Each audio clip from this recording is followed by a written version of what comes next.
সাব্বির, তুই কবে থেকে আমাকে প্রশ্ন করা শুরু করেছিস? সাব্বির আমতা আমতা করে বলল। সরি ভাই, আমি এক্ষুনি আসছি। 5 মিনিটের মধ্যেই সাব্বির হাসিলের সামনে এসে উপস্থিত হয়। এতক্ষণে হাসিল black pant, white shirt, black sunglass পরে অপেক্ষা করছিল সাব্বিরের জন্য। সাব্বির আসতেই হাসিল কোনো কথা না বাড়িয়ে দ্রুত যাওয়ার জন্য নিজেদের জন্য বরাদ্দকৃত হেলিকপ্টারে উঠে রওনা হয় নিজ গন্তব্য রূপনগরের উদ্দেশ্যে। অন্যদিকে জাদুয়া অনবরত কেঁদেই চলেছে নিজের দাদির কবরের সামনে বসে। তখনই হঠাৎ আগমন ঘটে অনাকাঙ্ক্ষিত অপ্রিয় এক ব্যক্তির। জাদুয়াকে এহেন হালাতে দেখে মুখে এক ভয়ঙ্কর কুটিলতার হাসি ফুটিয়ে জাদুয়ার উদ্দেশ্যে বলে, বুলবুলি। এখনো সম্বোধনে জাদুয়া ভয় চমকিত হয়ে সুলতানা খানকে জড়িয়ে ধরে দৃষ্টিপাত করে সামনে থাকা অপ্রিয় ব্যক্তির নওয়াজের পানে। জাদুয়ার ভয়ে চমকিত হওয়া দেখে সুলতানা খানেরা বুঝতে বাকি থাকে না ব্যক্তিটিকে। সে কোনো কথা না বাড়িয়ে গার্ডের সাহায্যে জাদুয়াকে নিয়ে রওনা হয় নিজ গাড়ির উদ্দেশ্যে। তখনই নওয়াজ সামনে এসে তাদের পথ আগলে দাঁড়িয়ে বলে ওঠে, আরে কই যাইতাছেন আপনারা? এখনো তো যাওয়া যাইব না। নওয়াজের কথায় সুলতানা খান ভ্রু কুঁচকে রাগান্বিত হয়ে বললেন, এই ছেলে, আমাদের পথ ছেড়ে দাও, আমাদের যেতে দাও। সুলতানা খানের কথায় নওয়াজ 32 পাটি দাঁত বের করে হাসি দিয়ে বলে, যান, আপনারে যাইতে না করছে কে? আপনি যান। তই জাদুয়ার দিকে তাকিয়ে আমার বুলবুলি এখান থেকে যাইতে পারবো না। আজই আমার সাথে আমার বুলবুলির বিয়া হইব। নওয়াজের এখনো বাক্য আলাপে জাদুয়া ভয়ে সিটিয়ে গিয়ে সুলতানা খানকে আরো শক্ত করে চেপে ধরে কাঁপতে থাকে। জাদুয়ার এরূপ হালাতে সুলতানা বেগম গার্ডের উদ্দেশ্যে বললেন, এই ছেলেকে এখান থেকে এক্ষুনি সরাও। সুলতানা খানের কথায় গার্ড তাই করতে গেলে কিন্তু তখন নওয়াজের অনেকগুলো লোক এসে গার্ডটিকে এলোমেলোভাবে পেটাতে থাকে। গার্ডটি একা থাকার দরুন এতগুলো লোকের সাথে পেরে ওঠে না। নওয়াজের লোকেরা অচেতন অবস্থায় গার্ডটিকে বেঁধে ফেলল একটি গাছের সাথে। সুলতানা খান এরূপ পরিস্থিতি দেখে নিজে ফোন বের করলেন নিজের আপনজনের থেকে সাহায্য চাওয়ার উদ্দেশ্যে, কিন্তু তখনই নওয়াজ সুলতানা খানের হাত থেকে ফোনটি কেড়ে নিয়ে দূরে ছুঁড়ে ফেলে। এই সকল ঘটনা দেখে জাদু ভয়ে উচ্চস্বরে কেঁদে উঠল। তা দেখে নওয়াজ জাদুয়ার নিকটে এসে ওড়নার উপর দিয়ে চুলে মুষ্টিবদ্ধ করে নিজের দিকে ঘুরিয়ে বলল, বুলবুলি, আমারে বই পাইতাছ? আমারে সাইরা যাওয়ার সময় মনে ছিল না এই বইটুকু? নওয়াজের এভাবে জাদুয়া চুল ধরায় জাদুয়া ব্যথায় কুকিয়ে উঠতেই সুলতানা খান নওয়াজকে এলোপাথায় আঘাত করতে বলতে লাগলো। ছাড় আমার নাতনি রে, ছাড় বলছি। তখনই নওয়াজ সুলতানা খানকে থামিয়ে তার লোকদের উদ্দেশ্যে বলল, বুড়িটা রে ভালো মতো দইরা তোরা আমার বাড়িতে সসম্মানে নিয়ে আই। হাজার হলেও তো আমার নানি শাশুড়ি। আমি আমার বুলবুলিরে লইয়া যাইতাছি। বলেই নওয়াজ জাদুয়াকে টানতে টানতে নিয়ে যায় নিজের সাথে। জাদুয়া ভয়ে সুলতানা বেগমকে অনবরত দেখেই চলেছে। জাদুয়ার এহেন হালত দেখে সুলতানা খানের মতো শক্তপোক্ত মানুষও ডুকরে কেঁদে ওঠে। আজ প্রথমবারের মতো নিজেকে তার বড্ড অসহায় লাগছে। যে কোনোদিনও কারো কাছে মাথা নত করেনি সে নওয়াজের সামনে হাত জোর করে জাদুয়াকে ছেড়ে দেওয়ার জন্য আকুতি মিনতি করেই যাচ্ছে, কিন্তু নওয়াজ কারো কথায় গলবার পাত্র নয়। সে জাদুয়াকে নিয়ে চলে যেতে চায় নিজের বাড়িতে। নিজ বাড়িতে পৌঁছেই নওয়াজ নিজের বাবা মায়ের উদ্দেশ্যে বলে ওঠে, আম্মা আব্বা, দেখো কারে লইয়া আইছি। তোমাগো ছেলের বউরে দেখবা না? তাড়াতাড়ি আসো। নওয়াজের ডাকে বাবা মা চলে আসে সেখানে। জাদুয়াকে দেখে নওয়াজের মা বলে ওঠে, হারাম জাদিরে কই পাইলি বাবা? ওর জন্য গ্রামে মানুষদের কাছে কত কত কথাই না শুনতে হইছে। ভালো হইছে ওরে আনছোস। বিয়াটা তাড়াতাড়ি কইরা ফেলা। বিয়ার পর আমি দেখমু কত ধানে কত চাল। মায়ের কথা শুনে নওয়াজ হাসি মুখে বলল, ঠিক আছে মা, তুমি যা করার কইরো, কিন্তু আগে বিয়ার ব্যবস্থা তো করো। নওয়াজের কথায় তিনি চেয়ারম্যানের দিকে ঘুরে বললেন, আপনি এখনো এই জায়গায় দাঁড়ায় আছেন কেন? তাড়াতাড়ি যান, ছেলের বিয়া দিতে হইব, কাজে লাগবো না। নিজের স্ত্রীর দিকে তাকিয়ে চেয়ারম্যান সাহেব কোনো কথা না বলে একটি দীর্ঘশ্বাস ছেড়ে চলে যায় কাজে আনার উদ্দেশ্যে। এসব দেখে জাদুয়া ভয়ে কান্না করে নওয়াজের পায়ের সম্মুখে বসে হাত জোর করে অনুরোধ করে বলে, নওয়াজ ভাই, আপনি আমারে ছাইড়া দেন। আমি কি ক্ষতি করছি আপনার? আপনি কেন আমার সাথে এমন করতেছেন? জাদুয়ার কথা শুনে নওয়াজের মা খেপে গিয়ে জাদুয়াকে উঠিয়ে ঠাস ঠাস করে কয়েকটা চড় বসিয়ে দিয়ে চুলের মুঠি ধরে জাদুয়ার উদ্দেশ্যে বলেন, তোর জন্য আমার পোড়া লইয়া মানুষ কত হাসি তামাশা করছে, আর তুই কস তোরে সাইরা দিতে। বলেই তিনি আবারও জাদুয়াকে আঘাত করতে যাবেন। তখন নওয়াজ মায়ের উদ্দেশ্যে বলল, আহা মা, কি করতাছ? বেশি মারলে তো বেহুশ হইয়া যাইব। তখন আমি কারে বিয়া করুম? নওয়াজের কথায় তার মা শান্ত হয়। তখনই নওয়াজ চরের দরুন জাদুয়ার ঠোঁট থেকে গড়িয়ে পড়া রক্ত নিজ হস্তধারে মুছতে গেলেই জাদুয়া সরে দাঁড়ায়। যা দেখে নওয়াজ উচ্চ শব্দে হেসে বলে ওঠে, আর কতক্ষণ নিজেরে আমার থেকে দূরে রাখতে পারবা? সামান্য শুইতে গেছি, তাই সহ্য করতে পারলা না? আজ রাইতেই যে আমি শোয়া ছাড়া আরো কত কিছু করমু, তা সহ্য করবা কেমনে? নওয়াজের এমন কথায় ঘৃণায় বিড়ি করে ওঠে জাদুয়ার সর্বত্র কায়া। জাদুয়া অসহায় ন্যায় সুলতানা খানের দিকে তাকিয়ে বলে ওঠে, আমাকে মাফ করে দাও নানুমণি, আমার তোমার কথা শোনা উচিত ছিল। জাদুয়ার কথা অসম্পূর্ণ অসহায়ত্বটা ফুটে উঠেছে, যার দরুন সুলতানা খানও টুকরে কেঁদে ওঠে। নাতনির কাছে যেতে চাইলে তাকে বাধা প্রদান করে নওয়াজের লোকেরা। এখন সুলতানা খানও জাদুয়ার হাতে কিছু নেই, অসহায়ের মতো সব কিছু মেনে নিতে হচ্ছে তাদের। তারা বারবার আল্লাহর কাছে সাহায্য প্রার্থনা করছে, নিজেদের হেফাজত কামনা করে। প্রায় অনেকক্ষণ পর চেয়ারম্যান সাহেব কাজে নিয়ে আসায় তার সাথে কাজীকে দেখে জাদুয়ার রুহের পানি যেন উবে গেল। জাদুয়া চিন্তা অসহায়ের ন্যায় ভাবলো, এই বুঝি তার সব শেষ হয়ে গেল। গ্রামের অনেকেই এসেছে নওয়াজের বিয়ে দেখতে। এসেছে বলতে নওয়াজের মা গ্রামের প্রত্যেককে খবর দিয়েছে তার ছেলের বিয়ে দেখার জন্য। কারণ জাদুয়া বিয়ে থেকে পালিয়ে যাওয়ায় গ্রামের সকলে তাদের নিয়ে বিদ্রুপ করেছিল। তাই সে প্রত্যেককে নিজেদের ক্ষমতা জোর দেখাতে আমন্ত্রণ জানায় চেয়ারম্যান বাড়িতে। প্রত্যেকে এসে ভিড় জমিয়েছে নওয়াজদের বাড়ির উঠোনে। সেখানেই মূলত তাদের বিয়ের কাজ সম্পাদিত হবে। কয়েকজন মহিলার সাহায্যে জাদুয়াকে জোর করে নিয়ে বসানো হয় নওয়াজের মুখ বরাবর। নওয়াজ তখনই কাজের উদ্দেশ্যে বলে ওঠে, কাজী সাহেব, বিয়ে পড়ানো শুরু করেন। নওয়াজের কথায় কাজে বিয়ে পড়ানো শুরু করে দেয়। সুলতানা খান নানা উপায়ে ছোটানোর জন্য ছটফট করেই যাচ্ছে, কিন্তু কোনোভাবেই ছাড় পাচ্ছেন না তিনি। জাদুয়ার শরীর যেন ক্রমশই দুর্বল হয়ে পড়ছে, নিজের ভরটুকুও নিজে ধরে রাখা সম্ভব হচ্ছে না। তখনই কাজী বলে উঠলেন, বলো মা, কবুল। কাজীর কথায় জাদুয়া ঘাপটি মেরে বসে থাকে। সে কোনো মতেই কবুল বলবে না। বারংবার কবুল বলা সত্ত্বেও জাদুয়া যখন বলছিল না, তখন নওয়াজ রেগে গিয়ে অনবরত আঘাত করতে থাকে জাদুয়াকে। কিন্তু তারপরেও জাদুয়া কবুল বলছে না। নওয়াজ আবার যখন জাদুয়ার শরীরে আঘাত করতে যাবে, তখনই পেছন থেকে কেউ এসে নওয়াজের হাত এমনভাবে চেপে ধরে যেন তার হাতের কবজি সরাসরি ভেঙে যায়। নওয়াজ ব্যথায় চিৎকার করে নিজের হাত চেপে ধরে। তখনই সেখানে উপস্থিত সকলে চোখ যায় লম্বা চোরা সুঠামদেহী এক সুদর্শন পুরুষের দিকে, যার নজর এখনও বসে থাকা জাদুয়ার পানে।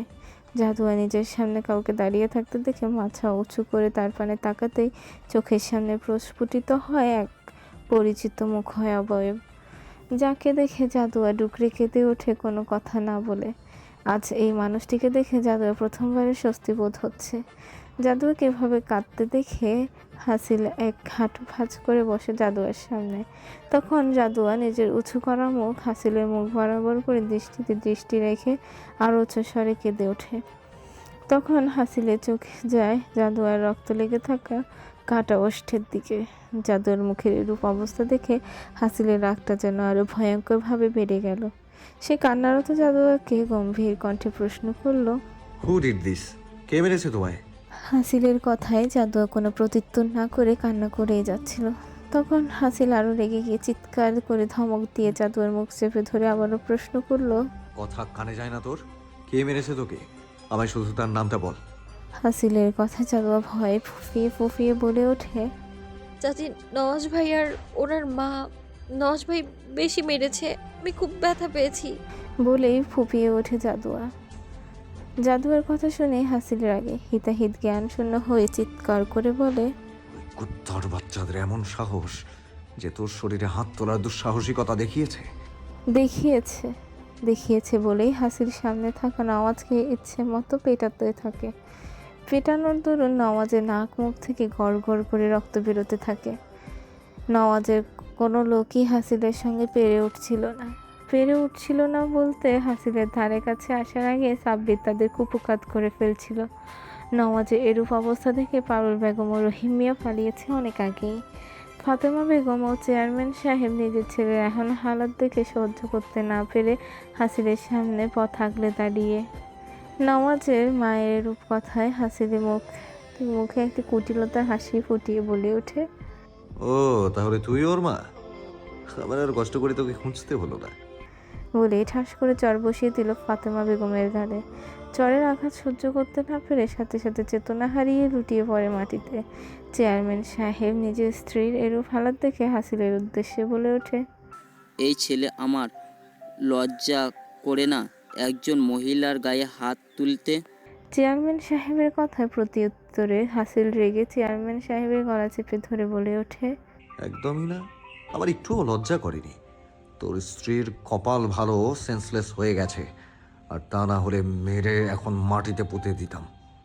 আমার আবার দয়া মায়া কম। বিয়ে করবি না তুই ওকে? তোর সাহস কি করে হয় ওর দিকে নজর তুলে তাকানোর? বলেই হাসিল নিজের রিভলভার তাক করে নওয়াজের মাথা বরাবর। নওয়াজ ভয় পেয়ে হাত জোর করে নিজের জীবনে ভিক্ষা চাইতে থাকে, কিন্তু হাসিল তাতে কোনো ভ্রুক্ষেপ না করে রিভলভারের টিকারে চাপ দিতে নিলে সাব্বির হাসিলের সামনে এসে বলে, ভাই এখন এই পরিস্থিতিতে ওকে মারা ঠিক হবে না, তুই একটু শান্ত হ। সাব্বিরের কথায় হাসিল আরও রেগে গিয়ে গর্জে বলে ওঠে, আই ডোন্ট কেয়ার, ওকে মারার পরে যা হবে তা দেখা যাবে। সাব্বির হাসিলের কথায় বুঝতে পারে এখন হাসিলকে কিছু বলে লাভ হবে না, তাই সে সেখান থেকে সরে দাঁড়ালো। হাসিল আবার যখন ট্রিগারে পুশ করতে যাবে তখনই আকস্মিকভাবে জাদুয়া কোনো চিন্তাভাবনা ছাড়াই দৌড়ে এসে হাসিলকে শক্ত করে জড়িয়ে ধরে ভয় কাঁপা কাঁপা গলায় শুধায়। জাদুয়া কি বললো না বললো হাসিল আদৌ তা শুনেছে কি না কে জানে। জাদুয়া জড়িয়ে ধরার দরুন হাসিলের সম্পূর্ণ কায়া কেঁপে ওঠে, তীব্র রাগ মোমের মতো গলে নিভে যায়, যার দরুন হাত থেকে রিভলভারটি পড়ে যায়। জাদুয়ার স্পর্শ হাসিলের শরীরে এক অদ্ভুত শিহরণের সৃষ্টি করেছে, যার ফলস্বরূপ হাসিল মোহগ্রস্তের ন্যায় জাদুয়াকে আরও কাছে নিতে চাইলেই হাত বাড়াতেই সুলতানা খান এসে জাদুয়াকে হাসিল থেকে সরিয়ে নিজের বুকে টেনে নিয়ে এলোমেলোভাবে কয়েকটি আদরের পরশ জাদুয়ার গালে এঁকে দিয়ে এগিয়ে যায় নিজেদের গন্তব্যের দিকে। হাসিল তখনও মোহগ্রস্তের ন্যায় তাকিয়ে আছে জাদুয়ার পানে। তার মনে হচ্ছে জাদুয়ার দেহের স্পর্শ এখনো লেপ্টে আছে তার দেহে, কেমন নেশাগ্রস্ত মনে হচ্ছে নিজেকে। আর একটা বার হাসিল পরশ পেতে চায় ওই ছোট্ট দেহে। হঠাৎই সাব্বিরের তাকে সম্বিত ফিরে পায় হাসিল। সাব্বির হাসিলের উদ্দেশ্যে বলে, ভাই চল এখন এখানে থেকে। সাব্বিরের কথার প্রত্যুত্তরে নিশ্চল কণ্ঠে হাসিল বলে, চল। জাদুয়ার শরীর খুব বেশি খারাপ হয়ে যাওয়ার দরুন সুলতানা খান নিজেদের গাড়িতে না উঠে হাসিলের সঙ্গে হেলিকপ্টারে সুলতানা ভিলার উদ্দেশ্যে রওনা হয়। জাদুয়া যেহেতু প্রথমবারের মতো হেলিকপ্টারে উঠেছে সেহেতু হেলিকপ্টারটি ছাড়ার সাথে সাথে জাদুয়া ভয় বিচলিত কণ্ঠে সুলতানা খানের উদ্দেশ্যে বলে, নানুমণি আমি এটাতে যাব না, চলো আমরা আমাদের গাড়িতে যাই, চলো চলো এখান থেকে নেমে যাই আমরা। সুলতানা খান কোনো মতেই জাদুয়াকে শান্ত করতে পারছিলেন না। অন্যদিকে সাব্বিরের মস্তিষ্ক বিচরণ করছে আজকের ঘটে যাওয়া ঘটনার দিকে। নিজের অবাকতার রেশ কোনোভাবেই কাটাতে না পেরে মনে মনে আওড়ায়, হাসিল কি এই মেয়েকে বাঁচানোর জন্য এখানে এইভাবে এসছে? কই এত বছর ওর সাথে আমি ওকে তো কখনো কারোর জন্য এত ডেসপারেট হতে দেখিনি। ডেসপারেট হওয়া তো দূরের কথা, কোনো মেয়েকে তো নিজের আশেপাশেও ঘেঁচতে দেয়নি। কে মরল কে বাঁচলো তাতে তো তার কোনো ভ্রুক্ষেপই ছিল না, অথচ এই মেয়ের জন্য আজ সকলের সম্মুখে একজনকে মেরে ফেলতে গিয়েছিল, আবার এই মেয়ের কথা তাকে ছেড়েও দিয়েছে। এই প্রথম হাসিল রিভলভার কারোর দিকে উঠিয়ে থেমে গিয়েছে। তাহলে হাসিলের মনে কি এর মেয়ের প্রতি কোনো অনুভূতি আছে? সাব্বিরের অবাকতায় বিড়বিড়ারের মধ্যেই হাসিলে এক ধমক দিয়ে জাদুয়াকে বলে, চুপ করে বসো ইডিয়েট মেয়ে, আর একটা কথাও যদি বলো আই সোয়ার এখান থেকে ধাক্কা দিয়ে ফেলে দেব। হাসিলের কথায় জাদুয়া চুপ হয়ে একদম একটি ভীতু বেড়াল ছানার মতো সুলতানা খানের বুকের সাথে লেপ্টে থাকে। এই সকল ঘটনা দেখে সাব্বির আবার মনে মনে বলে উঠল, ধ্যাত, আমিও কি আজে বাজে কথা চিন্তা করছি। জীবনে ওর মতো নিরামিষ মানুষের মনে কারোর অনুভূতি সৃষ্টি হওয়ার প্রশ্নই আসে না। তখনই হাসিল জাদুয়াকে একবার আর চোখে পর্যবেক্ষণ করে নিজের কাছে থাকা পানির বোতলটি এগিয়ে দেয় সুলতানা খানের দিকে। সুলতানা খান পানির বোতলটি নিয়ে এগিয়ে যায় জাদুয়ার কাছে। জাদুয়া হাতের কাছে পানি পেয়ে এক নিঃশ্বাসে সম্পূর্ণ পানি পান করে একটি গভীর নিঃশ্বাস ত্যাগ করে আবার সুলতানা খানের বুকে মাথা দিয়ে শুয়ে পড়ে। এমত অবস্থায় সাব্বির নিজের মাথা চেপে ধরে বিড়বিড়িয়ে বলে, আমি কি আর কিছু জানি না, জানতেও চাই না। যা মন চায় তা হোক, আমার কি তাতে? সাব্বিরকে এভাবে বিড়বিড়াতে দেখে হাসিল প্রশ্ন করে, সাব্বির, কি হয়েছে তোর? এভাবে ভেড়ার মতো বিড়বিড়াচ্ছিস কেন? হাসিলের প্রশ্নে সাব্বির মাথা সোজা করে বলে, না ভাই, কিছু হয় নাই। হাসিলের হেলিকপ্টারটি এসে থামে খানবিলার হেলিকপ্টারের জন্য বরাদ্দকৃত জায়গাটিতে। ততক্ষণে জাদুয়া দুর্বল শরীরে তলিয়ে গেছে গভীর নিদ্রায়। যা দেখে সুলতানা খানে খুব মায়া হলো জাদুয়াকে দেখিয়ে তুলতে। তাই তিনি হাসিলের উদ্দেশ্যে বললেন, হাসিল, জাদুয়াকে একটু কোলে তুলে নিয়ে ওর রুমে দিয়ে আয় না দাদু ভাই। সুলতানা খানের কথায় হাসিল ব্রু কুঁচকে বলে, সরি দাদি, আমার এত বেহুদা টাইম নেই তোমার নাতিকে কোলে তোলার। হাসিলের কথায় সুলতানা খান হতাশার নিঃশ্বাস ত্যাগ করে সাব্বিরের উদ্দেশ্যে বলে, সাব্বির, তুই একটু কষ্ট করে মেয়েটাকে ওর রুমে দিয়ে আসতে আমাকে একটু সাহায্য করতো দাদু ভাই। সুলতানা খানের অনুরোধে সাব্বির জাদুয়াকে কোলে তুলতে যাবে, ঠিক তখনই হাসিল গট পায়ে এসে জাদুয়াকে কোলে তুলে কোনো কথা না বাড়িয়ে চলে যায় জাদুয়ার কক্ষের উদ্দেশ্যে। যা দেখে সুলতানা খান ও সাব্বির অবাক হয়ে তাকিয়ে থাকে হাসিলের যাওয়ার পানে। হাসিলের কোলে জাদুয়াকে দেখে ড্রয়িং রুমে উপস্থিত সকলের চোখ ছানা বড়া হয়ে যায়। হাসিল তাদের দিকে মনোযোগী না হয়ে জাদুয়াকে নিয়ে চলে যায় জাদুয়ার কক্ষে। খাটের সামনে আসতে হাসিল জাদুয়াকে খাটে শুইয়ে দিয়ে চলে যাওয়ার উদ্দেশ্যে পা বাড়াতেই নিজের বক্ষের শার্টের ভাঁজে টান অনুভব করে। ফলস্বরূপ হাসিল সেদিকটায় নেত্রপাত করতেই দৃষ্টিতে আসে হলুদ ফর্সা ছোট্ট একটি হস্তের, যা ধারা হাসিলের পরিহিত শার্টের কলারে কিছু অংশে শক্তভাবে মুষ্টিবদ্ধ করা হচ্ছে। হাসিল সেই হস্তের অধিকারিণীর দিকে তাকাতেই তার নেত্র থমকে যায় ওই মায়াবিনী মুখশ্রীর পানে। হাসিল জাদুয়ার হস্ত ছুটানোর চেষ্টা না করে বসে পড়ে জাদুয়ার মুখশ্রী বরাবর। অপলক দৃষ্টিতে তাকিয়ে আছে হাসিল। সেই দৃষ্টিতে পরিলক্ষিত হচ্ছে কোনো কিছু, গভীরভাবে হাসিল করার মোহ। হাসিল মোহগ্রস্ত হয়ে নিজের হাত বাড়িয়ে দেয় ঘুমন্ত জাদুয়ার নেত্রের পানে। হাসিল জাদুয়ার নেত্র বরাবর নিজের বৃদ্ধা আঙ্গুল ধারা ধীরে ধীরে স্লাইড করে নেমে আসে জাদুয়ার গোলাপের পাপড়ির ন্যায় রক্তিম চিকন ওষ্ঠের নিকটে। দিক বেদিক শূন্য হাসিল নিজের অজান্তে জাদুয়ার ওষ্ঠের ভাঁজে নিজের বৃদ্ধা আঙ্গুল ধারা স্পর্শ করতে কম্পিত হয়ে ওঠে তার সর্বাঙ্গ। ফলস্বরূপ নিজের সম্বিত ফিরে পায় হাসিল। তড়িৎ বেগে নিজের হস্ত সরিয়ে জাদুয়ার হাত থেকে নিজেকে ছুটিয়ে ব্যস্ত পায়ে পদচারণ করে নিজের কক্ষের উদ্দেশ্যে। নিজের কক্ষে প্রবেশ করে হাসিল শিট বলে চিৎকার করে নিজের মাথার চুল মুষ্টিবদ্ধ করে ধরে বলে ওঠে, শিট শিট শিট, এটা আমি কি করতে যাচ্ছিলাম? আমার সাথে এইসব কি হচ্ছে? কেন আমি আমিটাকে হারিয়ে ফেলি ওইটুকুনি মেয়ের সামনে? কেন কেন কেন? এই কেনর উত্তরটা কি খুঁজে পাবে হাসিল কখনো? আর যদি খুঁজে পায় তবে কি ঘটবে তাদের জীবনে? হবে কি কোনো নতুন প্রণয়ের সূচনা? যদি হয়ও তবে কেমন হবে সেই আগুন পানির প্রণয়ের প্রেমগাথা? অতিরিক্ত ক্রন্ধন এবং দুর্বলতার কারণে মৃতপ্রায় ব্যক্তির মতো বেঘোরে জাদুয়া তলিয়ে থাকে নিদ্রায়। ফলস্বরূপ সেই রাতে আর কোনো মতেই জাদুয়াকে জাগ্রত করতে পারেননি সুলতানা খান। জাদুয়ার মাথায় হাত বুলিয়ে আফসোসের স্বরে বললেন, মেয়েটা সেই সকাল থেকে একদম না খাওয়া, আর দেখো এখনও উঠছে না। অসুস্থ হয়ে পড়লে তখন কি হবে? বলেই আফসোস করতে করতে চলে যায় সুলতানা খান। স্নিগ্ধ অন্ধকারাচ্ছন্ন রজনীকে পরাস্ত করে সূচনা ঘটে পাখির কিচির মিছিলে ব্যস্ত থাকা ভোরে। হাসিল ব্রেকফাস্ট না করেই ব্যস্ত পায়ে চলে যায় নিজ অফিসের উদ্দেশ্যে। সুলতানা খানের হাজারবার ডাকা সত্ত্বেও হাসিল কোনো প্রতিক্রিয়া না দেখিয়ে চলে যায়। অন্যদিকে জাদুয়া ঘুম থেকে ওঠার পর থেকে আহাজারি করে কেঁদেই চলেছে নিজের দাদির জন্য। বাড়ির প্রত্যেকে সান্ত্বনা দেওয়া সত্ত্বেও জাদুয়া কারো কথাই শুনছে না। অন্যদিকে মরিয়ম বেগম জাদুয়াকে এভাবে কাঁদতে দেখে রাগে ফুঁসতেও থাকে। বিড়বিড়িয়ে বলেন, যত সব ন্যাকামির কান্না, এই বাড়িতে মনে হয় এখন একটু শান্তিতেও থাকতে পারবো না। বলেই মুখ ভেঙে চলে যায় সেখান থেকে। মারিয়াম বেগমের কথা আর কেউ শুনতে না পেলেও সাথী শুনতে পেয়ে, সাথী হলো এই বাড়ির হেল্পিং হ্যান্ড, বয়স 20।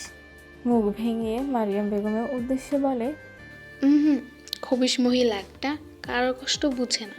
বড় চাচাই যে কেমনে এর মতো একটা খবিশ মহিলারে বিয়া করছে আল্লাহই জানে। এইবারের প্রত্যেক মানুষ ভালো, খালি এই বেহুদা মহিলাটা ছাড়া। মনটাই তো চায় চুলগুলা টাইন্না ছেড়া দে। এই কারণে আল্লাহ এই মহিলার ঘরে কোনো সন্তান দেয় নাই। বলে মুখ ভেঙে হাতে খাবারের প্লেট নিয়ে চলে যায় জাদুয়ার কাছে। সুলতানা খান সাথীর হাত থেকে খাবারের প্লেটটি নিজ হস্তে নিয়ে জাদুয়াকে খাওয়ানোর উদ্দেশ্যে হাত বাড়াতেই জাদুয়া বলে, নানুমণি প্লিজ আমায় একটু একা থাকতে দাও, তোমরা চলে যাও এখান থেকে, আমি এখন কিছুই খাবো না। জাদুয়ার কথায় আয়েশা বেগম বলেন, জাদুয়া মা, তুই কাল থেকে এখন অবধি না খেয়ে আছিস মা, কিছু খেয়ে নে। আয়েশা বেগমের সাথে সামঞ্জস্য রেখে সোহানা ও স্নেহাও বলে ওঠে, জাদুয়া বোন আমার, জানি তুই অনেক কষ্টের মধ্যে আছিস, কিন্তু এভাবে না খেয়ে থাকলে তো তুই একদম অসুস্থ হয়ে পড়বি। ওদের কথার সাথে রাফিনও জাদুয়াকে জড়িয়ে ধরে বলে, আপু তুমি একটু খেয়ে নাও প্লিজ, তুমি অসুস্থ হয়ে গেলে আমি খুব কষ্ট পাবো। কারো কোনো কথা কোনো প্রকার লাভ হয়নি। জাদুয়াকে কোনো মতে কেউ খাবার খাওয়াতে পারেনি। উল্টো জাদুয়া মনে মনে ভাবে, কি করে খাবে সে? তার গলা দিয়ে কোনো মতেই এখন খাবার নামবে না। যে মানুষটিকে জাদু এত ভালোবাসতো, সেই মানুষটির অস্তিত্ব বিলীন হয়েছে আজ প্রায় 2 মাসেরও বেশি। কিন্তু জাদুয়া তার মৃত্যুর ব্যাপারে কিছুই জানতো না। জাদুয়া যে স্বার্থপর হয়ে গেছে, হ্যাঁ স্বার্থপরই তো হয়েছে। তা না হলে জাদুয়ার কি একটুও বোঝা উচিত ছিল না যে মানুষটি জাদুয়াকে ছায়ার মতো আগলে রেখেছিল, সেই মানুষটি হঠাৎ করে কেনই বা এতদিন যাবৎ জাদুয়ার খোঁজ নেবে না? অবশ্যই কোনো না কোনো সমস্যা হয়েছে তার দাদির। কিন্তু উল্টো সে রাগ করে তাদের সাথে কোনো যোগাযোগই রাখেনি এতদিন যাবৎ। কাল যদি জাদুয়া দাদির খোঁজ নিতে না চাইতো, তাহলে কি সে কোনোদিনও তার প্রিয় মানুষটির মৃত্যু সংবাদ জানতে পারতো? এই সকল চিন্তা ভাবনা করতে করতে জাদুয়া থেমে থেমে কান্না করে ওঠে। ফলস্বরূপ রাত অবধি সে অভুক্তই থেকে যায়। হাসিল সুলতানা ভিলে প্রবেশ করে নিজ কক্ষের উদ্দেশ্যে পা বাড়াতেই চোখ যায় ড্রয়িং রুমের সোফায় নিস্তেজ অবস্থায় মুখ ফুলিয়ে বসে থাকা জাদুয়ার পানে। হঠাৎই হাসিলের প্রচণ্ড রাগ হয় জাদুয়ার অন্য কারোর জন্য কান্না করে নিজের এই অবস্থা করার জন্য। রাগে হস্ত মুষ্টিবদ্ধ করে সেভাবেই কেন জাদুয়ার অন্য কারোর জন্য কান্না করবে? কেন অন্য কারোর জন্য মন খারাপ করবে জাদুয়া? জাদুয়ার ওই সুন্দর মোহনীয় নেত্রধারা অশ্রু পড়বে শুধুমাত্র তার জন্য। নিজ ভাবনা ইতি টেনে ওহ শিট বলে তড়িৎ বেগে চলে যায় নিজ কক্ষে। ফ্রেশ হয়ে ডিনারের উদ্দেশ্যে আসতেই চোখ পড়ে বাড়ির প্রত্যেকের উপর। সকলে জাদুয়াকে জোর জবরদস্তি করছে খাওয়ানোর জন্য। সুলতানা খান বারবার আওড়াচ্ছেন কাল থেকে জাদুয়া এখন অবধি কিচ্ছু খায়নি। কথাটা হাসিলের কর্ণপাত হতেই রেগে আগুন হয়ে জাদুয়ার সামনে গিয়ে দাঁড়ায়। হাসিলকে দেখে সবাই নিজেদের কথা থামিয়ে দাঁড়িয়ে পড়ে অন্য পাশে। জাদুয়ার কানে আর কোনো শব্দ না আসার দরুন আশেপাশে তাকিয়ে দেখে সবাই নিশ্চুপ হয়ে দাঁড়িয়ে আছে। জাদুয়া কিছু বুঝতে না পারে নিজের সম্মুখে সৃষ্ট দানবের ন্যায় ছায়াটি অনুসরণ করে উপরে তাকাতে নিজ আত্মার অন্তরাত্মা কেঁপে ওঠে। হাসিল রাগান্বিত রক্তিম দৃষ্টিতে তাকিয়ে আছে জাদুয়ার পানে। জাদুয়া ভয়ে ভয়ে চিন্তা করে, উনি এখানে এভাবে দাঁড়িয়ে আছেন কেন? আমি কি নিজের অজান্তে কোনো ভুল করেছি? জাদুয়া চিন্তার ইতি টানিয়ে হাসিল জাদুয়ার পানে তাকিয়ে সুলতানা খানের উদ্দেশ্যে বলে, দাদি খাইয়ে দাও ওকে। হাসিলের কথায় জাদুয়া শুকনো ঢোক গিলে ভয়ে ভয়ে বলে, আমি খাবো না, খেতে ইচ্ছে করছে না আমার। জাদুয়ার কথায় হাসিল চিৎকার করে সুলতানা খানকে বলে, দাদি তুমি শুনতে পাওনি আমি কি বলেছি? হাসিলের চিৎকার জাদুয়ার ভয় গুটিসুটি হয়ে বসে। সুলতানা খান মুখের সামনে খাবারটি ধরতেই কোনো কথা না বাড়িয়ে চুপচাপ খেয়ে নেয়। জাদুয়াকে খেতে দেখে সকলে স্বস্তির নিঃশ্বাস ত্যাগ করে। অন্যদিকে সোহানা স্নেহা মুখ টিপে হেসেই যাচ্ছে। জাদুয়ার এহেন হালাত দেখে তারা কোনো মতেই নিজেদের হাসি কন্ট্রোল করতে পারছে না। জাদুয়ার খাওয়া শেষ হতেই হাসিল চলে যায় সেখান থেকে। হাসিলে যাওয়ার পানে অবাক হয়ে তাকিয়ে থাকে সুলতানা খান। তার কাছে হাসিলকে আজ কেন যেন অদ্ভুত লাগলো। তিনি মনে মনে আওড়ায়, আচ্ছা হাসিল কি কোনোভাবে, না না আমি এসব কি ভাবছি, এটা কখনোই সম্ভব না। বলেই তিনি আবার ভাবেন, হাসিল তো আজ অবধি কারো কোনো ব্যাপারে হস্তক্ষেপ করেনি, তাহলে আজ কেন? আহ, আমি আর ভাবতে পারছি না। সুলতানা খানকে এভাবে নিশ্চুপ হতে দেখে আয়েশা বেগম জিজ্ঞেস করেন, মা, কি হয়েছে? আপনি এভাবে চুপ হয়ে কি ভাবছেন? আয়েশা বেগমের প্রশ্নে সুলতানা খান নিজ চিন্তার সমাপ্তি টেনে বললেন, না, কিচ্ছু না। সময় থেকে থেমে থাকে না কারো জন্যই, নিজ গতিতে এগিয়ে যায় সময়। এই সময়ের পরিবর্তনের সাথে সাথে পরিবর্তন হয় আমাদেরও। ঠিক তেমনি অতিবাহিত হয় সময়ের সাথে নিজেকে সামলে নিয়েছে জাদুয়া। ভুলতে শুরু করেছে নিজের প্রিয় দাদির মৃত্যুর শোক। ফলস্বরূপ পুনরায় সকলের সাথে স্বাভাবিক আচরণ করতে শুরু করেছে জাদুয়া। তা দেখে বাড়ির সকলে চিন্তামুক্ত হয় জাদুয়াকে নিয়ে। জাদুয়ার মানসিক অবস্থা ভালো না থাকার দরুন প্রায় অনেকদিন যাবৎ স্কুলেও যাওয়া হয়নি। তাই আজ সকাল সকাল ঘুম থেকে উঠে প্রতিদিনের রুটিন মাফিক নামাজ কোরআন শরীফ পড়ে স্কুল ড্রেস পরে তৈরি হয়ে ডাইনিং রুমে চলে আসে ব্রেকফাস্ট করতে। জাদুয়াকে তৈরি হয়ে নিচে আসতে দেখে আয়েশা বেগম খুশি হয়ে জাদুয়াকে বলে, জাদুয়া, তাড়াতাড়ি আয়, বসে পড়, আর তা না হলে স্কুলের জন্য লেট হয়ে যাবে। জাদুয়া চাচির কথায় সায় জানিয়ে ডাইনিং টেবিলে বসতেই চোখ যায় স্নেহা ও রাফিনের দিকে। ওদেরকে দেখে জাদুয়া ভ্রুকুচকে মশকরা স্বরে বলে ওঠে, কি ব্যাপার, আজ যে তোমরা এত তাড়াতাড়ি নাস্তার টেবিলে আসলে? কোনো চমৎকার ঘটে গেল নাকি? জাদুয়ার কথায় স্নেহা মুখ ভেঙিয়ে বলল, জীবনে ঝাড়ুর বাড়ি খেয়েছিস? মানে? জাদুয়ার প্রশ্নের জবাবে রাফিন বলল, আপু, আমি তোমাকে বলছি, কি? কাল আপু কোনো মতেই ঘুম থেকে উঠছিল না, তাই কথাটি উচ্চারণ করে রাফিন উচ্চস্বরে হেসে বলে ওঠে, তাই আম্মু কালকে আপুকে ইচ্ছা করে ঝাড়ুর বাড়ি দিয়ে ঘুম থেকে উঠিয়েছে। রাফিনের কথায় স্নেহা রেগে ভ্রু কুচকে তাকিয়ে বলল, আপনি হাইছেন না, ভুইলা গেছেন আপনিও ঝাড়ুর বাড়ি খাইছেন? স্নেহার কথায় মিনিটের মধ্যে রাফিনের হাসি উবে যায়। এই সকল ঘটনা দেখে জাদুয়া উচ্চস্বরে হেসে ওঠে। জাদুয়ার হাসি দেখে স্নেহা রাফিন মুখ ভার করে জাদুয়ার দিকে ঘুরে সমসুরে বলে ওঠে, হাসি থামাও। কিন্তু জাদুয়া তারপরেও নিজের হাসি কোনো মতেই থামাতে পারছে না। স্নেহা রাফিনও আর কোনো কথা না বলে, কারণ জাদুয়াকে আজ প্রায় অনেক দিন পরে এভাবে হাসতে দেখছে তারা। তাই জাদুয়াকে এভাবে হাসতে দেখে আয়েশা বেগমও মুগ্ধ হয়ে জাদুয়ার দিকে তাকিয়ে থেকে মনে মনে বলে, এইটুকুনি বয়সে মেয়েটা অনেক দুঃখ কষ্ট সহ্য করে ফেলেছে। যেই বয়সে এভাবে হাসি খুশি থাকার কথা ছিল, সেই বয়সে মেয়েটা কত ভয়ঙ্কর পরিস্থিতির মধ্যে দিয়ে গিয়েছে। আল্লাহ তাআলার কাছে প্রার্থনা করি সব সময় যাতে আল্লাহ তোর এই হাসিটা বজায় রাখেন। হঠাৎ ডাইনিং টেবিলে আগমন ঘটে একজন অনাকাঙ্ক্ষিত পুরুষের। তাকে দেখার সাথে সাথে জাদুয়ার হাসি চিরতরে উবে যায়। উপর নিচ কোনো দিকে না তাকিয়ে খাবার খেতে মনোযোগী হয়ে পড়ে জাদুয়া। যা দেখে স্নেহা মুখ টিপে টিপে হাসে এবং জাদুয়াকে পা দিয়ে খোঁচায়। কিন্তু জাদুয়া এদিক সেদিক কোনো দিকেই না তাকিয়ে মূর্তির মতো খাওয়ায় মনোযোগী হয়ে পড়ে। জাদুয়াকে দেখে এই মুহূর্তে মনে হচ্ছে সে তার খুবই গুরুত্বপূর্ণ কর্মে মনোনিবেশ করছে। ডাইনিং টেবিলে হাসিলকে দেখে আয়েশা বেগম চমকিত হয়ে যায়, কারণ এতদিনেও হাসিল একবারের জন্য ব্রেকফাস্ট করে বাড়ি থেকে বের হয়নি। তাই হঠাৎ হাসিলকে ডাইনিং টেবিলে দেখে একটু অবাকই হয়ে যান আয়েশা বেগম। কিন্তু পরের মধ্যে এই ব্যাপারে তিনি বেশি না ঘাটিয়ে ভাবলেন হয়তো আজ হাসিলের হাতে সময় আছে, তাই ব্রেকফাস্ট করতে এসেছে। তা আয়েশা বেগম আর কোনো কথা না পারিয়ে এবং চিন্তা না করে হাসিলকে খাবার সার্ভ করে নিজ কর্মে ব্যস্ত হয়ে পড়েন।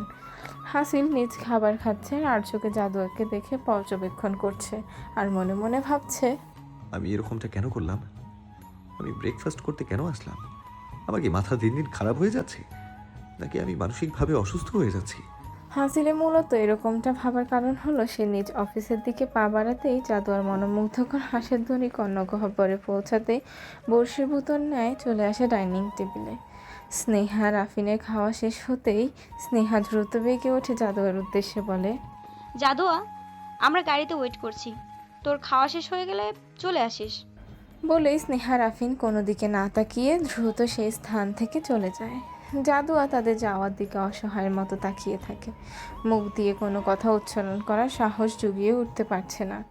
ফলস্বরূপ নিজের খাওয়া থামিয়ে সেখান থেকে উঠে আসতেই একটি ভারী গম্ভীর কণ্ঠ কর্ণে প্রতিধ্বনিত হয়, sit on your chair. I said sit on your chair. জাদুয়ার কর্ণ অবধি ধ্বনিটি পৌঁছাতে পা কেঁপে ওঠে, ফলস্বরূপ নিজের চেয়ারে বসে পড়ে। হাসিল আবারও তার গম্ভীর কণ্ঠে জাদুয়াকে আদেশ করে। Finish your breakfast.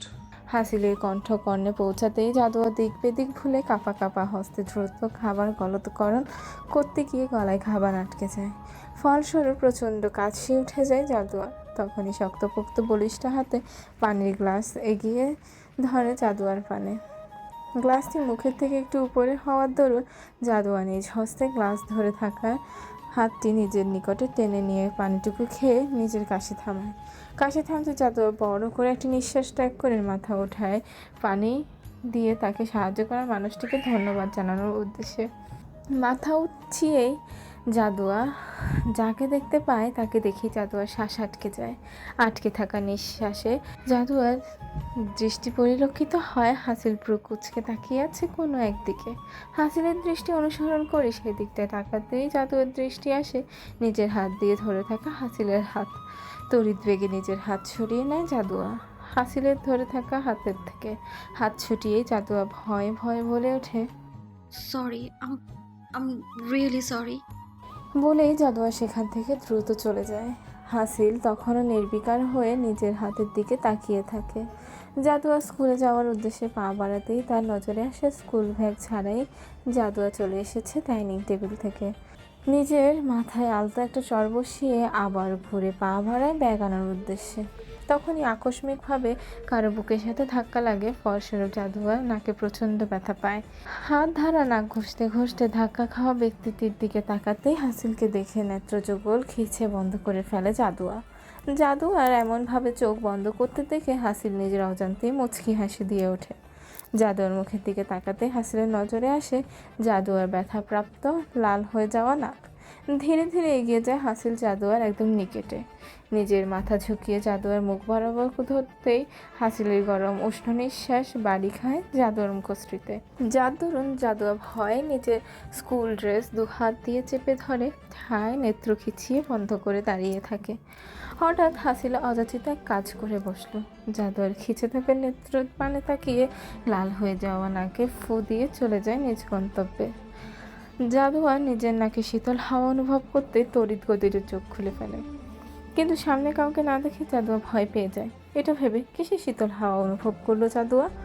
বেশি চিন্তা ভাবনা না করে জাদুয়া ডাইনিং টেবিল থেকে নিজের ব্যাগ নিয়ে চলে যায় স্কুলে যাওয়ার উদ্দেশ্যে। বিকেলের দিকে সকল ভাই বোন গার্ডেন এরিয়াতে বসে মজা মাস্তিতে সময় পার করছিল। তখনই সুলতানা ভিলায় বাইকে করে আসার শব্দ কর্ণে পৌঁছাতে স্নেহা সেদিকটায় তাকাতে পরিলক্ষিত হয় তার চিরচেনা শত্রু মিস্টার জিরাফের। তখনই স্নেহা মনে মনে আওড়ায়, আরে এই জিরাফটা এখানে কি করছে? ভাইয়া তো বাসায় নাই, তাহলে কার কাছে এসেছে? ভাইয়া বাসায় নেই কথাটা স্নেহার মস্তিষ্কে বাড়ি খেতেই বলে ওঠে, আরে বাহ, আজ তো ভাইয়া নাই, আজ তো আমি একে শিক্ষা দিতেই পারি। আজ কাকে ডাকবা? এই ভাইয়ার চামচা। বলে স্নেহা চলে যায় সাব্বিরের সামনে। সাব্বির সুলতানা ভিলায় প্রবেশ করার জন্য পা রাখতে স্নেহা সাব্বিরের সামনে দুহাত মিলে দাঁড়িয়ে বলে, কি চাই এখানে মিস্টার জিরাফ? আজ ভাইয়া নেই, কেন এসেছেন? স্নেহার প্রশ্নে সাব্বির ভ্রুকুটি করে তাকিয়ে বলে, আচ্ছা, আপনার প্রবলেমটা কি একটু বলবেন? আপনার গায়ে পড়া স্বভাবটা কি একটু চেঞ্জ করতে পারেন না? সাব্বিরের এরূপ কথায় স্নেহা রেগে গিয়ে বলল, আপনি কি আমাকে অপমান করলেন? অপমান তো তাকে করা যায়, অপমান যার বোধ আছে। আপনার কি আছে? সাব্বিরের প্রশ্নে স্নেহা খেপে গিয়ে বলল, অবশ্যই আছে। তাহলে আপনাকে অপমান করেছি আমি? সাব্বিরের প্রত্যুত্তরে স্নেহা চিৎকার করে বলল, দাঁড়ান আপনি, আজ আমি আপনার মাথা ফাটাবো। বলে স্নেহা এদিক ওদিক তাকিয়ে কিছু একটা খোঁজায় ব্যস্ত হয়ে পড়ল। এই ফাঁকে সাব্বির হাসিলের কক্ষে চলে যায় প্রয়োজনীয় একটা ফাইল আনতে, যেটা আজকে মিটিংয়ের জন্য খুবই গুরুত্বপূর্ণ ছিল। স্নেহা নিজের পেছনে সাব্বিরের উপস্থিতি দেখতে না পেয়ে প্রচণ্ড ক্ষেপে যায়, কিন্তু গেটের সামনে সাব্বিরের বাইক দেখতে পেয়ে বুঝতে পারে সাব্বির বাড়ির ভেতরে আছে। তাই রেগে বাড়ির ভেতরে পা রাখার উদ্দেশ্যে পা বাড়াতেই আকস্মিক একটা ভাঙা কাছের টুকরোয় পা পড়তে মা বলে চিৎকার দিয়ে বসে পড়ে স্নেহা। সাব্বির সেখান দিয়ে যাবার সময় স্নেহার চিৎকার কানে পৌঁছাতেই চলে যায় স্নেহার সামনে। স্নেহা তখনও যন্ত্রণায় চোখ বন্ধ করে পা চেপে ধরে কান্না করেই যাচ্ছে। হঠাৎ স্নেহা নিজেকে শূন্য অনুভব করতেই চোখ খুলে তাকায়। তখনই চোখের সামনে ভেসে ওঠে সাব্বিরের মুখমণ্ডল, যা দেখে স্নেহা ছটফট করতে থাকে নিচে নামার জন্য। সাব্বির নিজের ভারসাম্য ঠিক রাখার জন্য স্নেহাকে শক্ত করে চেপে ধরে বলে, আর একটু যদি নড়াচড়া করো তাহলে আই সোয়ার ফিক্কার মেরে কোল থেকে ফেলে দিব। সাব্বিরের হুমকিতে স্নেহা ভয় পেয়ে চুপ হয়ে যায়। সাব্বির স্নেহাকে পারগোলার সামনে এনে বসিয়ে দিয়ে স্নেহার পাটা নিজের হাঁটুর উপর রেখে বলে, আলতো হাতে ঢুকে যাওয়া কাছের টুকরোটি বের করে। স্নেহা এই প্রথমবার সাব্বিরকে এতটা নিকট থেকে দেখছে আর মনে মনে ভাবছে, লোকটা এতটাও খারাপ না, দেখতেও মাশাআল্লাহ অনেক সুন্দর। বলতে স্নেহার হার্ট দ্রুত গতিতে বিট করা শুরু করে। তখনই স্নেহা নিজের বক্ষপিঞ্জরটা চেপে ধরে। তা দেখে সাব্বির প্রশ্ন করে, আপনি ঠিক আছেন? সাব্বিরের প্রশ্নে স্নেহা নিজেকে স্বাভাবিকভাবে প্রত্যুত্তর করে, আচ্ছা আপনি আমাকে আপনি করে বলেন কেন? আপনি জানেন না আমি আপনার থেকে অনেক ছোট? স্নেহার প্রশ্নে সাব্বির বলে, আমি জানি আপনি আমার থেকে অনেক ছোট্ট, কিন্তু আপনি কি তা মানেন? মানে আপনি আমার সাথে যেরূপ ব্যবহার করেন তা তো মনে হয় না আপনি আমাকে বড় মনে করেন, তাই বললাম আর কি। সাব্বিরের কথায় স্নেহার কিছুটা লজ্জাবোধ হলো, মনে মনে ভাবলো, আমি কি সত্যিই খুব বেশি খারাপ ব্যবহার করে ফেলেছি নাকি ওনার সাথে? স্নেহার ভাবনার মাঝে সাব্বির বলে উঠল, নিন, আমার রুমাল দিয়ে বেঁধে দিলাম আপাতত, অবশ্যই ড্রেসিং করিয়ে নেবেন, আর তা না হলে ইনফেকশন হয়ে যাবে। বলে সাব্বির নিজ গন্তব্যে চলে যায়। সাব্বিরে যাওয়ার দিকে তাকিয়ে এক ধ্যানে তাকিয়ে থাকে স্নেহা। আজ হঠাৎই কেন জানি এই লোকটা স্নেহার খুব ভালো লাগছে। এক নিমিষেই সকল রাগ অভিমান ভেঙে গুড়িয়ে গেছে এই লোকটার প্রতি। হাসিল সুলতানা ভিলায় ফিরে নিজের মাথাটা এদিক ওদিক করে ঘুরিয়ে কাউকে দেখতে না পেয়ে চলে যায় নিজ কক্ষে। ফ্রেশ হয়ে ডিনারের উদ্দেশ্যে সে ডাইনিং টেবিলে বসতে শুনশান নীরবতা ছেয়ে যায় সেখানে। হাসিল নিচের জন্য বরাদ্দকৃত চেয়ারে বসে জাদুয়ার পানে চেয়ে সুলতানা খানকে উদ্দেশ্য করে বলে, দাদি, কাল বিকেলে যেন কোনো মেয়েকে ভিলা থেকে বের হতে না দেখি। কেন? কাল একটা মিটিং রেখেছি, আর যারা আসবে তারা কিন্তু খুব একটা ভালো মানুষ না, তাই আমি যাতে কাল কাউকে তারা না যাওয়া অবধি বের হতে না দেখি। বলেই হাসিল সেখান থেকে চলে যায়। সুলতানা খান হাসিলকে দেখে বলে, খেয়ে যা, না খেয়ে চলে যাচ্ছিস কেন? ক্ষুধা নেই। বলেই হাসিল চলে যায়। সুলতানা খান জানেন হাসিল একবার যখন না বলেছে তখন আর কোনো মতেই খাবে না, তাই তিনি আর কথা বাড়ালেন না। অন্যদিকে স্নেহা কিছুক্ষণ হাসিলে যাওয়ার পানে তাকিয়ে থেকে সোহানাকে হিসিয়ে বলে, আপু তুমি কি একটা জিনিস খেয়াল করেছো? কি? ভাইয়া কিন্তু সম্পূর্ণ কথাটা জাদুয়ার দিকে তাকিয়ে বলেছে। মনে হলো এখন তিনি যে কথাগুলো বলেছেন তা একমাত্র জাদুয়াকে শোনানোর জন্য বলেছে। স্নেহার কথা শুনে সোহানা স্নেহার মাথায় ঠাস করে একটা চড় বসিয়ে দিয়ে বলে, তোর মাথা, এই সকল আলতু ফালতু কথা বলা বন্ধ করে খাওয়াই মন দে। স্নেহা সোহানার কথায় নিজের মাথা ডলতে ডলতে মুখ ভেঙিয়ে নিজের খাওয়ায় মন দেয়। সেই দিনটা কেটে যায় সকলের হাসিতে খুশিতে। আগামীকালের চিন্তা আমরা কেউ কখনোই করি না। সামনে আমাদের সাথে কি ঘটবে বা কি ঘটতে পারে তা থেকে আমরা সর্বদাই নির্বোধ থাকি। ওই যে কথায় আছে না, মানুষ যদি জানতো ওই স্থানে গেলে তার বিপদ ঘটবে তাহলে সে আর যাই হোক কখনোই সে স্থানে যেত না। তেমনই জাদুয়া যদি জানতো সামান্য একটি ভুলের জন্য তাকে এত বড় শাস্তি পেতে হবে তাহলে সে কখনোই সেখানে যেত না। পরের দিন বিকালে কিছু পুরুষের আগমন ঘটে সুলতানা ভিলায়। হাসিল তাদের সাথে তার ব্যবসায়িক আলোচনায় ব্যস্ত হয়ে পড়ে। তখনই রাফিন পুলের পাশে খেলতে থাকার দরুন আকস্মিকভাবে তার হাত থেকে খেলার বলটি পড়ে যায়। অনেকক্ষণ চেষ্টা করার পরও কোনো মতেই সে বলটি উঠাতে পারেনি। তাই রাফিন চলে যায় কারো কাছ থেকে সাহায্য চাওয়ার উদ্দেশ্যে। তখনই রাফিনের চোখ যায় ড্রয়িং রুমে থাকে জাদুয়ার দিকে। রাফিন আর কাউকে না খুঁজে চলে যায় জাদুয়ার কাছে সাহায্য চাইতে, কিন্তু জাদুয়া রাফিনকে বলে, রাফিন কাল ভাইয়া সকলকে বাইরে যেতে না করেছে, এখন আমি গেলে উনি যদি রাগ করেন তাহলে? জাদুয়ার কথায় রাফিন মুখ ভার করে গাল ফুলিয়ে বসে পড়ে, যা দেখে জাদুয়ার ভীষণ খারাপ লাগে। তাই সে রাফিনের চুলগুলো এলোমেলো করে দিয়ে বলে, আচ্ছা চলো আমি দেখি কি করা যায়। জাদুয়ার কথায় রাফিন বেশ খুশি হয়ে জাদুয়াকে নিয়ে যায় পুলের সামনে। জাদুয়া বলটির অবস্থান পর্যবেক্ষণ করে একটি লাঠি নিয়ে আসে, যা দ্বারা বলটিকে কাছে আনা সম্ভব হবে। লাঠি দিয়ে বল আনার উদ্দেশ্যে হাত বাড়াতেই জাদুয়ার অজান্তেই লাঠির সাথে বেঁধে তার শরীরে জড়ানো ওড়নাটি ঢিলে হয়ে ছুলে পড়ে।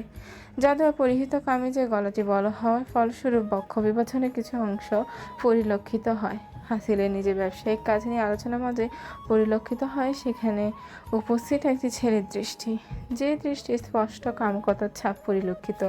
হাসিল ছেলেটির দৃষ্টি অনুসরণ করে তাকাতে আগ্নেয়গিরি লাভার ন্যায় ফুঁসে ওঠে। প্রচণ্ড ক্রুদ্ধ হয়ে নিজের হস্ত দুটো শক্তভাবে মুষ্টিবদ্ধ করে হাসিল সাব্বিরের উদ্দেশ্যে বলে, সাব্বির সবাইকে সসম্মানে তাদের গাড়ি পর্যন্ত এগিয়ে দিয়ে আয়। হাসিলের কথায় সেখানে উপস্থিত সকলে হকচকিয়ে যায়। প্রত্যেকে বলে ওঠে। কথা সম্পূর্ণ করতে না দিয়ে হাসিল নিজের হাতে তালু দেখিয়ে তাদের চুপ করিয়ে দেয়। সাব্বিরের উদ্দেশ্যে আবার বলে, সাব্বির, তুই শুনতে পাসনি আমি কি বলেছি? হাসিলের কথার গাম্ভীর্যতা দেখে সাব্বির বুঝতে পারে বড়সড় কিছু একটা হয়েছে। তাই সাব্বির সকলকে নিয়ে চলে যায় সেখান থেকে। কেউ আর কোনো কথা না বলে চলে যায় সাব্বিরের সাথে। সাব্বির নিজের তীক্ষ্ণ দৃষ্টিতে তাকিয়ে থাকে এক ধ্যানে চলে যাওয়া ছেলের দিকে। তারপর সেখান থেকে হাসিল প্রচণ্ড ক্ষিপ্ত হয়ে অগ্নিশর্মার রূপ নিয়ে চলে আসে জাদুয়ার কাছে।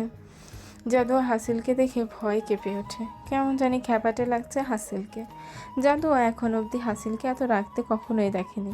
জাদুয়া ভয়ে ভয়ে সেখান থেকে চলে আসতে যাবে, তখনই হাসিল এক টানে জাদুয়া পরিহিত ওড়না টেনে ফেলে দিয়ে গর্জে ওঠে বলে, যে ওড়না দ্বারা নিজের লজ্জাস্থানে হেফাজত করতে না পারিস, সেই ওড়না পড়ার কোনো মানেই হয় না।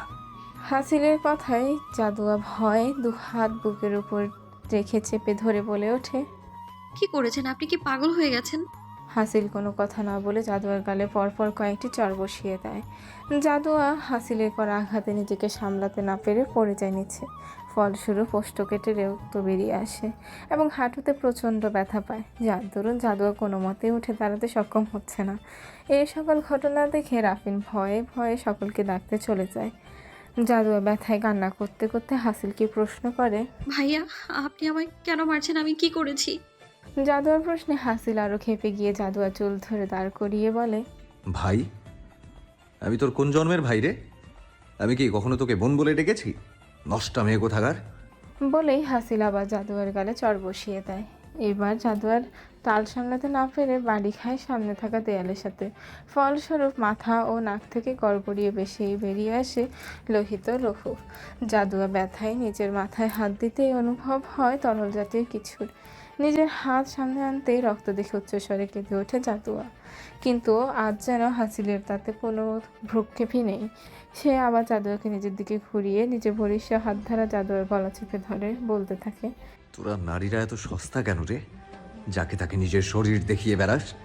এতই যখন শরীরের জ্বালা, তখন দেহ ব্যবসাও করতে পারিস, এতে টাকাও পাবি। আর হাসিলের কথায় জাদুয়া নিজের ব্যথা ধুলে কান চেপে ধরে চিল্লিয়ে বলে ওঠে, ছি, আপনি এত জঘন্য একটা মানুষ! আপনি কি করে এই ধরনের কথা কোনো মেয়েকে বলতে পারেন? জাদুয়ার কথায় হাসিল আরও ক্ষেপে গিয়ে আগ্নেয়গিরি লাভার ন্যায় রূপ ধারণ করে জাদুয়ার গালে আবারও আঘাত করতে থাকে আর বলে, আমি তোকে বাড়ি থেকে বের হতে বারণ করেছি না? তারপরেও কেন হলি?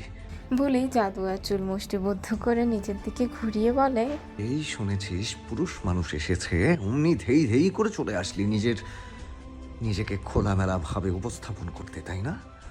জাদুয়া হাসিলের বলা কোনো কথাই বোধগম্য হচ্ছে না। কি করে হবে? জাদুয়া যে নিজেই চারিদিকে এখনো অন্ধকার দেখছে, তারপরও নিজের শরীরে শক্তি জুগিয়ে হাসিলকে ধাক্কা মেরে পিতা সরানোর চেষ্টা করে বলে, আমি এরকম মেয়ে না, চুপ করুন আপনি। বলেই কান্না করে উঠল জাদুয়া। হাসিল নিজ জায়গা থেকে এক বিন্দু পরিমাণও নড়ল না, বরং জাদুয়া ধাক্কায় আরো খেপে গিয়ে জাদুয়ার গলা শক্ত করে চেপে ধরে বলে, তোর সাহস কি করে হলো আমাকে ধাক্কা দেওয়ার? এই তাসাওয়ার আবরার হাসিলের শরীরে আজ পর্যন্ত কেউ টাচ করার সাহসও পায়নি, আর তুই এসেছিস ধাক্কা দিতে? বলেই হাসিল আরো জোরে জাদুয়ার গলা চেপে ধরল। জাদুয়া নিজের শরীরে করা অত্যাচার আর সহ্য করতে না পেরে জ্ঞান হারিয়ে নিজের শরীরে ভর ছেড়ে দিতেই সুলতানা খান দৌড়ে আসেন জাদুয়াকে জড়িয়ে ধরে। জাদুয়ার দিকে তাকাতে হু হু করে কেঁদে ওঠে সুলতানা খান। জাদুয়ার এখনো হালাত দেখে বাড়ির সকলে জাদুয়ার এরূপ হালাত দেখে আঁতকে ওঠে। স্নেহা সোহানা জাদুয়ার মাথায় কাছে বসে বারবার জাদুয়াকে ডাকতে থাকে, কিন্তু জাদুয়া কারো কথারই কোনো প্রকার সাড়া দিচ্ছে না দেখে সুলতানা খান রেগে হিতাহিত জ্ঞানশূন্য হয়ে হাসিলকে সজোরে একটি চড় বসিয়ে দেয়, যা দেখে সেখানে উপস্থিত সকলে ভয় পেয়ে যায়। সুলতানা খান হাসিলের দিকে তর্জনী আঙ্গুল তাক করে প্রশ্ন করে, তুমি কোন অপরাধে এইভাবে ওকে মেরেছো? অপরাধ বাদ দাও, তুমি কোন অধিকারে ওর গায়ে হাত দিয়েছো? Give you the right. Sultana খানের প্রশ্নে হাসিল গর্জে ওঠে, ক্ষিপ্ত ধ্বনিতে শুধালো, যার যেটা প্রাপ্য আমি তাকে সেটাই বুঝিয়ে দিয়েছি। আই ডোন্ট থিঙ্ক এতে অধিকারের কোনো প্রয়োজন আছে। হাসিলের প্রশ্নোত্তরে সুলতানা খান তীব্র মেজাজে কিছু প্রতিধ্বনিত করার পূর্বেই হাসিল নিজ হস্তের তালিব্য ধারা সুলতানা খানকে থামিয়ে বলে, I don't want to hear any word anymore. বলেই সে স্থান ত্যাগ করে চলে যায়। এতক্ষণ যাবৎ সাব্বির নির্বোধ হয়ে অকপটের ন্যায় দাঁড়িয়ে দাঁড়িয়ে সব কিছু পর্যবেক্ষণ করছিল। জাদুয়ার অচেতন অবস্থায় এখনও হালাতে দেখে তার কিছুটা বোধগম্য হলো এখানে কি হতে পারে। হাসিলের এভাবে চলে যাওয়া দেখে আয়েশা বেগম অনবরত হাসিলকে পিছু ডাকতে শুরু করে, কিন্তু হাসিল কারো ডাকে কোনো প্রকার তোয়াক্কা না করে নিজ গন্তব্যে চলে যায়, যা দেখে সাব্বিরও হাসিলের পিছু পিছু চলে যায়। সুলতানা খান আয়েশা বেগমকে উদ্দেশ্য করে বলেন, আয়শা, থামো, ওকে আর ডাকতে হবে না। ওর যেখানে মন চায় সেখানে যাক। ওরও বোঝা উচিত ও আজ যেটা করেছে সেটা একদমই ঠিক করেনি। কিন্তু মা, আপনি তো হাসিলকে চেনেন, ওর রাগ খুবই ভয়ঙ্কর। রাগের মাথায় যদি উল্টাপাল্টা কিছু করে ফেলে। ওকে যা করার করতে দাও বলেই অনধির সাহায্যে জাদুয়াকে নিয়ে ভেলার ভেতর চলে যায়। হাসিল নিজ গাড়িতে উঠে রুদ্রমূর্তি ধারণ করে ক্ষিপ্ত মেজাজে কাউকে ফোনের মধ্যে কিছু একটা বলে রেখে দেয়। হাসিলের এখনো রূপ দেখে সাব্বির ঘাবড়ে গিয়ে প্রশ্ন করলো, ভাই তুই কাকে ফোন দিচ্ছস আর কোথায় যাচ্ছিস? সাব্বিরের প্রশ্নে হাসিল কোনো প্রকার প্রত্যুত্তর না করে ফুল স্পিডে গাড়ি ছেড়ে চলে যায় নিজ গন্তব্যস্থলে। সুলতানা ভিলায় আগমন ঘটেছে তাদের পারিবারিক চিকিৎসকের। জাদুয়াকে ভালো মতো পর্যবেক্ষণ করে ব্যথা পাওয়া স্থানে ব্যান্ডেজ করে জাদুয়ার বাম হাতে স্যালাইন ফোর্স করে কিছু ওষুধ লিখে দেয় সুলতানা খানের উদ্দেশ্যে। তখনই জাদুয়া অবচেতন অবস্থায় ছটফট করে ওঠে, তা দেখে জাদুয়ার কক্ষে উপস্থিত সকলে ঘাবড়ে যায়। তৎক্ষণাৎ সুলতানা খান জাদুকে শক্ত করে জড়িয়ে ধরে ভয়ার্থক দৃষ্টিতে চিকিৎসকের দিকে তাক করে প্রশ্ন করেন, ডক্টর, ও এমন করছে কেন? সুলতানা খানের প্রশ্নে ডক্টরের সাথে জাদুয়ার স্যালাইনে একটি ইনজেকশন পুশ করে দেয়। ফলস্বরূপ কিছুক্ষণের মধ্যে জাদুয়া শান্ত হয়ে যায়। ডক্টর একটি স্বস্তির নিঃশ্বাস ত্যাগ করে সুলতানা খানের উদ্দেশ্যে বলেন, দেখুন মিসেস খান, আজকে হওয়া অ্যাক্সিডেন্টটা খুবই খারাপ প্রভাব ফেলেছে আপনার নাতির উপর। ফলস্বরূপ সে অচেতন অবস্থায় ভয়ে প্যানিক করেছে। তাই আমি আপনাকে সাজেস্ট করব, যার দরুন এই হালত হয়েছে তার থেকে ওকে দূরে দূরে রাখার চেষ্টা করবেন। ডক্টরের প্রত্যুত্তরে সুলতানা খান শুধালেন, ঠিক আছে ডক্টর, আপনি যা বলছেন আমি সেই মোতাবেকই কাজ করব। কিন্তু ডক্টর, জাদুয়ার জ্ঞান ফিরছে না কেন? সুলতানা খানের প্রশ্নের উত্তরে ডক্টর বললেন, ডোন্ট ওয়ারি, আমি ওকে ঘুমের ইনজেকশন পুশ করেছি, তাই এখন ঘুমোচ্ছে। সময় মতন জ্ঞান ফিরে আসবে। তখনই আয়েশা বেগমের ডক্টরের উদ্দেশ্যে প্রশ্ন করলেন, ডক্টর, ভয়ের কোনো কারণ নেই তো? না না, আপাতত সব কিছু ঠিক আছে, টেনশনের কোনো কারণ নেই। বলে ডক্টর সুলতানা ভিলা ত্যাগ করলেন। ডক্টরের কথায় সকলে স্বস্তি বোধ করলো। সূর্যাস্তের সাথে অপরাহ্নের পরিসমাপ্তি ঘটে, ধরণীর আগমন ঘটে গধূলি লগ্নের। হাসিলের গাড়ি এসে থামে ঘন একটি ভয়ঙ্কর জঙ্গলের সামনে, যা দেখে সাব্বির চমকিত নয়নে তাক করে হাসিলের পানে, কিন্তু তাতে কোনো ভাবান্তর দেখা গেল না হাসিলের মধ্যে। সে খুব শান্ত অথচ ভয়ঙ্কর ভঙ্গিতে গাড়ি থেকে বের হয়ে যায়। হাসিলের এখনও কর্মে সাব্বির কিছুটা হলেও আন্দাজ করতে পারে এটা কালবৈশাখী ঝড় হওয়ার পূর্ব লক্ষণ। তাই সে কোনো প্রতিক্রিয়া না করে পিছু নিল হাসিলের। হাসিল ঘন জঙ্গল পেরিয়ে হাঁটছে কোনো কাঙ্ক্ষিত গন্তব্যের উদ্দেশ্যে। একে তো গধূলি লগ্ন, তার উপর জঙ্গলটি এতটাই ঘন যার দরুন কোনো কিছুই ভালো মতো ঠাউর করা যাচ্ছিল না। তাদের নেওয়া প্রতিটি পদক্ষেপ জঙ্গলে থাকা শুকনো পাতার মর্মর আওয়াজে ভয়ঙ্কর শব্দে প্রতিধ্বনিত হচ্ছিল, যার দরুন সাব্বিরের সর্বাঙ্গে হাড় হিম করা শীতল হাওয়া বয়ে গেল। সাব্বির কাঁপা কাঁপা হাতে নিজের ফোনের ফ্ল্যাশ লাইটটি অন করে হাসিলের পিছু নিল। এই প্রথম সাব্বিরের কাছে হাসিলকে অদ্ভুত ঠেকল। কিছুক্ষণ পদচারণের পর তারা এসে থামলো পুরনো একটি শ্যাওলা পড়া ভাঙা বাড়ির সামনে। হয়তো কেউ ধারণাও করতে পারবে না এই গভীর অরণ্যে থাকা এই অদ্ভুত বাড়িটির কথা। সাব্বিরের কিছুই বোধগম্য হচ্ছে না, কেন হাসিলের আগমন ঘটলো এখানে। আজ যেন সাব্বিরের অবাক হওয়ার দিন। সে কোনো মতেই নিজের অবাকতার রেশ কাটিয়ে উঠতে পারছে না। সাব্বিরের অবাকতার মাঝেই হাসিল প্রবেশ করে সেই বাড়িটিতে। সাব্বিরও কোনো সময় ব্যয় না করে চলে যায় বাড়িটির মধ্যে অবস্থিত একটি কক্ষে, যেখানে হাসিলের পদচারণ পড়েছে। অন্ধকারাচ্ছন্নতায় ঘিরে রেখেছে সম্পূর্ণ কক্ষ, যা দেখে সাব্বির মনে মনে আওড়ায়। এই বাড়িটি যদি কেউ দেখে তাহলে ভাববে এখানে হয়তো যুগ যুগ ধরে ভূতপ্রেত আরামে সংসার করে যাচ্ছে, কিন্তু হঠাৎ কোনো মানুষ আগমন ঘটেছে তাতে সুখের সংসার ফাটল ধরাতে। কথাটি বলতে সম্পূর্ণ কক্ষ জুড়ে পরিস্ফুটিত হয় লাইটের আলো, যা দরুন স্পষ্ট হয় সব কিছু। সাব্বির চোখ ঘুরে তাকাতেই দেখে চোখ হাত মুখ বাঁধা অবস্থায় থাকা এক ব্যক্তিকে। দেখে ঘাবড়ে গিয়ে হাসিলের পানে নেত্রটাক করে। হাসিল তখনও ভাবলেশীনভাবে তাকিয়ে আছে অর্ধজ্ঞানে থাকা ব্যক্তিটির পানে, যার দরুন সাব্বির বুঝতে পারে এই ব্যক্তিটির এখানে উপস্থিতি স্বয়ং হাসিলের জন্যই। তখন হাসিল সাব্বিরের উদ্দেশ্যে প্রশ্ন করে, সাব্বির, যা ওর চোখ মুখের বাঁধন খুলে দে। সাব্বির কোনো প্রতিক্রিয়া না দেখিয়ে বেঁধে থাকা ব্যক্তিটির হাত মুখ খুলে দেয় পরবর্তীতে কি ঘটে তা দেখার জন্য। বাঁধন মুক্ত হতেই ব্যক্তিটির চোখ খুলতে সামনে পরিলক্ষিত হয় হাসিলকে। তা দেখে তিনি স্বস্তির নিঃশ্বাস ত্যাগ করে হাসিলের উদ্দেশ্যে বলে, মিস্টার খান, আপনি আমাকে বাঁচাতে এসেছেন। জানেন আমি কি ভয়টাই যে পেয়েছিলাম। কারা যেন আমার হাত মুখ বেঁধে এখানে নিয়ে এসে খুব মেরেছে। থাক সে কথা, আগে আপনি আমার হাত পায়ের বাঁধন খুলে দিন দ্রুত, আর তা না হলে ওরা আবার চলে আসবে। আসবে না। হাসিল প্রত্যুত্তর করে। হাসিলের প্রত্যুত্তরে লোকটি ভ্রুকুটি করে বলে, আসবে না মানে? আপনি কি করে জানেন? ওয়েট আ মিনিট, আপনি কি করে জানেন আমি এখানে? লোকটির প্রশ্নে হাসিল নিজের মুখে একটি কুটিলতা হাসি রেখা টেনে লোকটির একদম নিকটে চলে যায়। বেঁধে থাকা চেয়ার দুটি হাতলে নিজের হস্ত ভর করে রেখে লোকটির কর্ণ বরাবর নতজানু হয়ে বলে, because I am the one who bring you here. হাসিলের প্রত্যুত্তরে লোকটি ভয়ে ভয়ে কেঁপে উঠে প্রশ্ন করে, কে কেন? আমি কি করেছি? লোকটির প্রশ্নে হাসিল উচ্চস্বরে ভয়ঙ্করভাবে হেসে বলে, কি করেছিস? তুই খুবই ভয়ঙ্কর অপরাধ করেছিস। তুই খান বাড়ির মেয়েদের ওপর তোর ওই লোলুপ দৃষ্টি তাক করেছিস। খুবই বাজেভাবে নিজের আকাঙ্ক্ষা জাহির করেছিস কারো দেহে। কি করে তোকে ছেড়ে দেই বল? তুই তো আমার রুহতে হাত। বাকি কথাটুকু না বলে, এগুলোই কি যথেষ্ট না তোকে শাস্তি দেওয়ার জন্য? হাসিলের প্রত্যুত্তরে সাব্বিরের এখন সবকিছুই পরিষ্কারভাবে বোধগম্য হচ্ছে হাসিলের এরূপ ধারণ করার কারণ।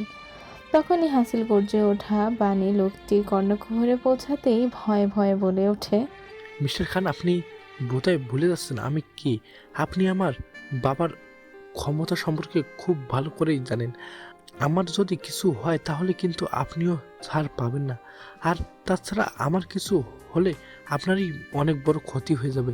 আমাদের প্রজেক্টটি কিন্তু আমার অনুস্ফূর্তিতে বন্ধ হয়ে যাবে। এখন কিন্তু আপনি অনেক বড় লসের সম্মুখীন হবেন। লোকটির কথায় সাব্বিরও হাসিলের কর্ণকুহরের সামনে এসে বলে, হাসিল, উনি কিন্তু ঠিক কথাই বলেছেন। এতে আমাদের সত্যি অনেক ক্ষতির সম্মুখীন হতে হবে। সাব্বিরের কথায় হাসিল ভয়ঙ্করভাবে গর্জে উঠে বলে, do you think I care? হাসিলের গর্জনে লোকটি কেঁপে উঠে মনে মনে বলে, এ যা মানুষ, তাতে ভয় দেখিয়ে কোনো লাভ হবে না, উল্টো নিজের জীবনটাই হারাতে হবে। তার চেয়ে বরং ভেবেই উচ্চ শব্দে হাসিলকে বলে, মিস্টার খান, আমার ভুল হয়ে গেছে। আমার নিজের চোখে সংযত করার দরকার ছিল, কিন্তু যেটা হয়ে গেছে তার জন্য এখন কিছু করলেও তো কোনো লাভ নেই বলুন। আপনি বরং আমাকে মাফ করে দিন। এরকমটা আর কখনোই হবে না। লোকটির কথা হাসিল উচ্চস্বরে হেসে বলে, সেটা আমিও জানি, এরকমটা হওয়ার জন্যই তো তোর চোখই থাকবে না। হাসিলের ধ্বনিতে লোকটি শিউরে ওঠে, কাঁপা কাঁপা কণ্ঠে বলে। মানে? লোকটির প্রশ্নে হাসিল কারো উদ্দেশ্যে বলে, নিয়ে আয়। বলার সাথে সাথেই অন্য কক্ষ থেকে একটি লোক নিজ হাতে করে 2টি গরম লৌহদণ্ড এনে হাসিলের হস্তে ধরিয়ে দেয়, যা দেখে বন্দি দশায় থাকা লোকটি ভয়ে চিৎকার করে ওঠে, বলে, প্লিজ আমাকে ছেড়ে দিন, আমি কথা দিচ্ছি আজকে ঘটে যাওয়া কোনো ঘটনা আমি কাউকে বলবো না, দয়া করে আমাকে ছেড়ে দিন। লোকটির করা আকুতি মিনতিতে হাসিলের পাথরের ন্যায় হৃদয় গলল না বিন্দু পরিমাণও। ছোটার জন্য লোকটির করা অনবরত ছটফটানির মধ্যেই হাসিল নিজ হস্তে থাকা লৌহদণ্ড দুটি তীব্র বেগে বসিয়ে দিল লোকটির 2 নেত্রে। লোকটি ব্যথার আর্তনাদে করুণ স্বরে চিৎকার করে উঠল। তখনই হাসিল লোকটির জিভ একটানে কেটে দিল ধারালো ছুরির মাধ্যমে। গড়গড়িয়ে লোহিত লৌহর ধারায় ভিজে গেল লোকটির সর্বাঙ্গ। হাসিলের নিজের হাতে থাকা ধারালো ছুরিটির মাধ্যমে লোকটির হাত শক্ত করে চেপে ধরে এক এক করে হস্তের সবকটি আঙ্গুল কেটে দিল। জিভ কেটে দেওয়ার দরুন লোকটির ব্যথায় আর্তনাদ ছাড়া অন্য কোনো ধ্বনি বের করতে পারল না নিজ মুখ থেকে। ব্যথায় অসহনীয় যন্ত্রণা আর সহ্য করতে না পেরে লোকটি অর্ধমৃত মানুষের ন্যায় অচেতন হয়ে পড়ল।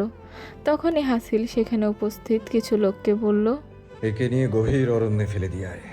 যদি ভাগ্য ভালো হয় তাহলে বেঁচে যাবে, আর খারাপ হলে জঙ্গলি জন্তুর পেটে যাবে। বলে হাসিল একটি রুমালের সাহায্যে নিজ হস্ত মুছতে মুছতে চলে যায় নিজ গাড়ির উদ্দেশ্যে। এতক্ষণ ঘটে যাওয়া সকল ঘটনা দেখে হতবিহ্বল হয়ে অকপটে দাঁড়িয়ে থাকে সাব্বির। মনে মনে ভাবে, এ আমি কাকে দেখছি? ও কি সত্যি তাসাওয়ার আবরার হাচিল?